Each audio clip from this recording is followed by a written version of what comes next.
Today we're going to look at knitting stripes. So here's a few little garter squares that I have done. So that's the back side, that's the front side. Here's another one, same thing, there's what it looks like on the back.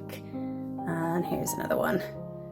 See what that looks like at the back. So basically I'm just using these for a patchwork blanket, but it's a nice easy way to learn how to do knitted stripes. Okay, so I've cast on 8 stitches and I have knitted a row. And I'm going to start now by attaching the next colour. So we just tie a little knot around here, the second colour, and basically we can just move that up to the very top there, and now we ignore the blue, and now we're knitting with the pink. So we'll do a couple of rows with the pink, and then we will switch back to the blue. You can only switch back after an even number because obviously the wool is at one end, it's not at both ends. You can do like 2 rows, 4 rows, 6 rows. Once you're kind of hitting 6 rows, when you carry the wool up the side, it doesn't look as good. It's kind of a bit more obvious and a bit harder to hide in your project. So I would generally do my little pattern rows of 2 or else of 4. So there's our 2 rows done with the pink now. Now we're going to make sure that's tight enough, and now we're going to get the blue and we're going to start again with the blue. So we'll knit away with the blue here.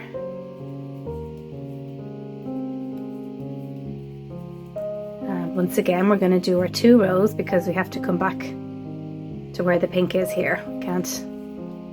I can show you at the end here what it would look like if we tried to switch at that point.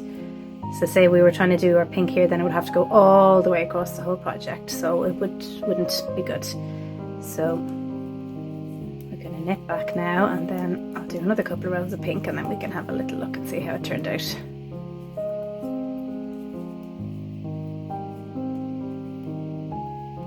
And here is swapping again. So once again, make sure we're tight with our last colour, and we're taking our pink and we just bring it up in front of, sorry, I got twisted in the tail there, bring it up in front of the blue, and then we'll do our 2 rows here.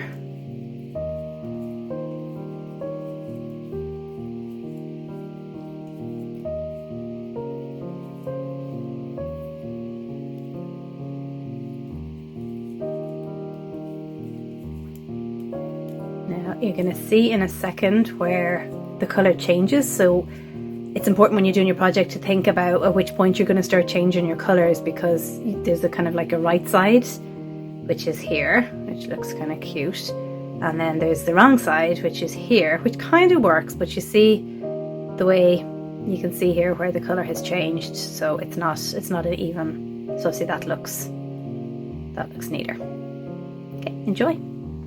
Here also is a hat that I've done in this kind of a stitch. So basically I did it in stockinette rather than garter, but it works just as well. So basically I cast on 80, I did basically rib for the first 10 rows. So it was 2 plain, 2 purl, 2 plain, 2 purl, and then I was changing the colour after every second row. And then after I had done my 10, I then did plain purl white, plain purl purple, plain purl white, plain purl purple, and went the whole way up until it was big enough and then decreased.